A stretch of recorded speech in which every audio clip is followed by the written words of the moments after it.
কে বলবে এই জায়গাটায় একটা গ্রাম ছিল।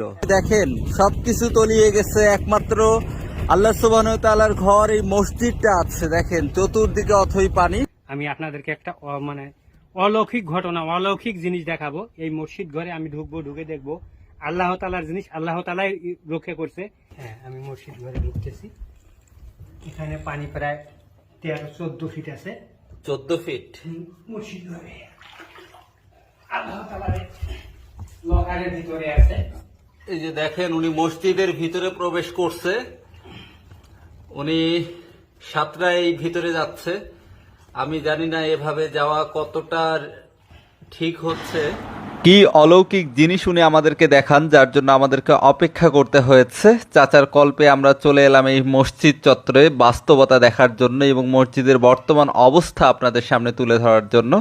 তো আমরা আজকে ওনার স্পিড বোটে সরাসরি উঠলাম, স্পিড বোট নিয়েই আমরা যাব, কেননা এতটা পানি ছিল এবং অনেক গভীর এই জায়গাটা, যার জন্য হয়তোবা এই জায়গায় স্পিড বোট চলছে। তো ওনার স্পিড বোট নিয়ে আমরা হাজির হচ্ছি মসজিদের সামনে, সরাসরি দেখাবো, যার চতুর্দিকে পানি, মাঝখানে মসজিদের অবস্থান। দেখতে পাচ্ছেন আমরা চারোদিকে ঘুরে ঘুরে দেখছি কি অবস্থা এই মসজিদের একটা পাশ বেঁকে গেছে আমরা দেখতে পাচ্ছি। আসলে আপনারা সামনাসামনি না দেখলে এটা বুঝতে পারবেন না। দেখেন জানালা দিয়ে পানি প্রবাহিত হচ্ছে। এই মসজিদটা বলতে গেলে যে পুরা মসজিদটাই ডুবে গেছে। দেখেন মসজিদের এগুলো হচ্ছে দরজা, মসজিদের প্রবেশের দরজা। একটা দরজা লক আর একটা দরজা খোলা আমরা দেখতে পাচ্ছি। এক প্রকারে বলা যায় যে জায়গাটাকে আমাদের কাছে পরিত্যক্তই মনে হয়েছে, কিন্তু তারপরেও এই স্পিড বোটওয়ালা চাচা বলছেন যে উনি এখানে নামাজ পড়েন এবং ওনার সাথে আরও অনেকে নামাজ পড়েন, তো সেটা ভালো, আলহামদুলিল্লাহ। তো ওনার মুখে আমরা বাকি কথাগুলো শুনতে চাই। তো দেখেন চতুর্দিকে এখানে পানি, এখানে একটা আস্ত গ্রাম ছিল এই জায়গাটাতে, কিন্তু আজকে তা নেই। এমন একটা জায়গায় আছি যার চতুর্দিকে 360টি ঘর ছিল, গ্রাম ছিল, বাড়ি ছিল। আজকে কিছুই নাই, চতুর্দিকে অথই পানি। এই যে দেখেন চতুর্দিকে অথই পানি, চতুর্দিকে কিছু খেজুর গাছ আমরা এখানে দেখতে পাচ্ছি, আর মসজিদ আছে।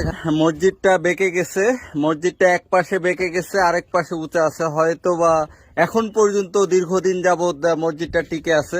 চাচা এই ছোট ঘরটা, এটা কিসের ঘর? এটা এই মসজিদের ওয়াশরুম। মসজিদের ওয়াশরুম ছিল? ওয়াশরুমটা তলায় গেছে না? হ্যাঁ, তলায় গেছে। এই যে এটা ওয়াশরুম ছিল, ওয়াশরুম তলায় গেছে। তো আজকে কি বলতে চান আপনি? আমি আপনাদেরকে একটা অলৌকিক ঘটনা, অলৌকিক জিনিস দেখাবো। এই মসজিদ ঘরে আমি ঢুকবো, ঢুকে দেখবো আল্লাহ তাআলার জিনিস আল্লাহ তাআলাই রক্ষা করছে।